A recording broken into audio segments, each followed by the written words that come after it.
Réfugié derrière les volets roulants de son modeste appartement, Michanu fomente sans relâche des stratagèmes pour fusiller les cons. L'idée que d'autres ne pensent pas vraiment comme lui, ça le révolte au point de vouloir les supprimer. Dans ces moments de haine, la joie de Michanu atteint des sommets formidables. À bien y regarder, il est un autre sujet de prédilection pour Michanu, il s'agit de ses éjaculations de sperme. Celles des autres l'indiffèrent, mais les siennes le passionnent. Il aime noter sur un petit carnet, encore plus intime que le cacaillier, la distance à laquelle partent ces petits jets de semences. Depuis quelques années, il note un certain ralentissement dans la vitesse de propulsion de ces giclées crémeuses. Ses performances viriles ont tendance à baisser, ce qui n'est pas le cas du côté des excréments. La vie inspire à Michanu tant d'injustice.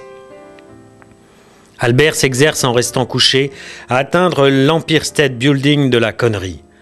Depuis la fin de l'année 2002, date à laquelle il a rompu avec une vieille folle suédoise de ses maîtresses, Michanu ne parvient plus à toucher cette pile de livres qui penche vers une inévitable et honteuse destruction. Albert Michanu n'aime pas vieillir. Au fond, l'inaction de Michanu est une folle tentative de survie. La vie se soldera par un échec certain que l'on appelle la mort. L'éternité fascine Michanu au-delà du raisonnable.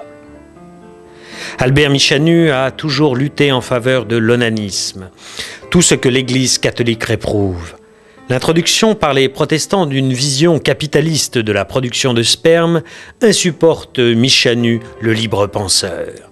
À quoi bon épargner son plaisir ?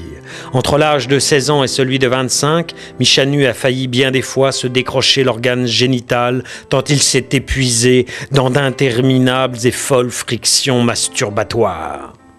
En ce temps-là, jouir pour Michanu, c'était comme une façon de trouver son centre. À manquer toujours de puissance, Michanu lutte contre la mort par des éclairs fulgurants de jouissance.